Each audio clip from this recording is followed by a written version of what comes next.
அதனால நம்ம என்ன பண்ணினா பெட்டரா இருக்கும் நமக்கு மெயினா. ஏன்னா நம்முடைய வீட்டுக்கு அதிபதி, அடுத்தது நம்முடைய 12ஆம் வீட்டுக்கு அதிபதியான சனி, அந்த வீட்டுக்கு அதிபதியான குரு, இந்த மூணையும் நம்ம கெட்டியாக பிடிச்சிக்கணும். ஏன்னா நமக்கு செவ்வாயினுடைய திசை நிச்சயமாக இருக்குது.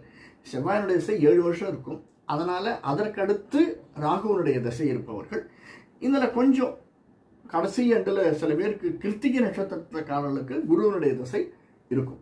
இந்த 3 தான் மெயின். இந்த 3 கிரகங்கள் எப்படி இருக்குன்னு பார்த்துங்க. செவ்வாய் நல்லபடியாக இருக்காரா நம்முடைய கட்டத்தில், ஜாதக கட்டத்தில்? குரு நல்ல இடத்துல இருக்காரா? அடுத்தது சனி எந்த இடத்துல இருக்கார்? சனி எங்கே இருந்தாலும் பரவாயில்ல சார், விட்டுருங்க. ஏன்னா இன்னைக்கு சனி வர்றது கோச்சாரத்தில் மெயினாக அவர் பாதிப்பை அதிகமாக ஏற்படுத்துவது.